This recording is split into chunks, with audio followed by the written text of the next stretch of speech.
Siapa yang menyangka, untuk membuat crankshaft dengan berat sekitar 750 kg di Pakistan, mereka justru menggunakan mesin bubut yang umurnya mencapai lebih dari 150 tahun.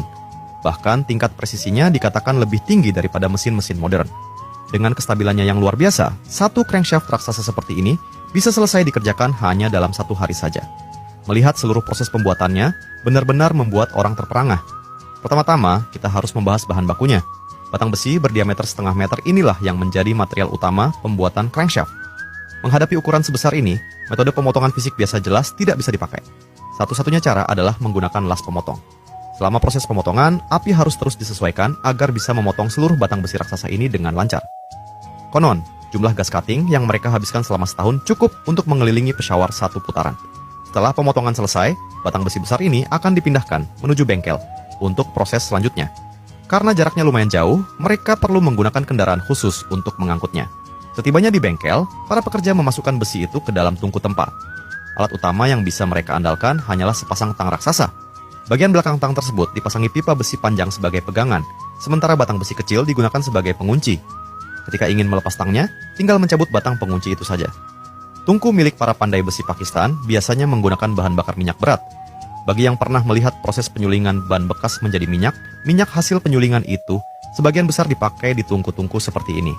Di samping tungku berdiri seseorang dengan topi kuning. Dialah teknisi yang mengontrol seluruh alur produksi. Sebelum mulai menempa, para pekerja menyiapkan kain goni basah di sisi tungku untuk menahan panas ekstrim yang keluar dari mulut tungku. Semua pekerja berkumpul karena tahap berikutnya sangat berat. Mereka menggunakan pengait logam untuk mengunci ulang tang raksasa tersebut, lalu memperpanjang pipa pegangan agar bisa memberikan tenaga lebih besar. Dengan memanfaatkan prinsip tuas, mereka mengangkat besi panas dari dalam tungku, lalu memindahkannya ke proses berikutnya menggunakan kerekan. Disinilah palu udara yang sudah lama menunggu akhirnya beraksi. Meskipun gerakannya tidak terlalu cepat, setiap pukulannya mengandung kekuatan yang luar biasa besar. Para pekerja harus terus memutar posisi besi agar pemukulan merata dan besi dapat memanjang sesuai kebutuhan. Pada bagian depan, mereka membentuk cekungan awal sebagai cikal bakal poros.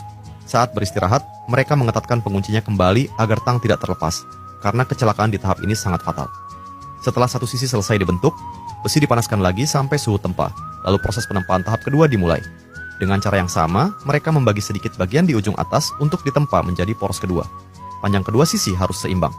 Proses penempaan ini memakan waktu sangat lama dan benar-benar menguji kekuatan fisik serta mental para pekerja. Setelah bentuk kasar selesai, barulah crankshaft masuk ke tahap pembubutan. Dari serpihan besi yang berserakan di lantai, kita bisa melihat betapa sibuknya bengkel tersebut. 3 mesin bubut berjejer rapat dan semuanya bekerja tanpa henti. Pemandangan langka, bahkan di bengkel Pakistan. Hal pertama yang dilakukan adalah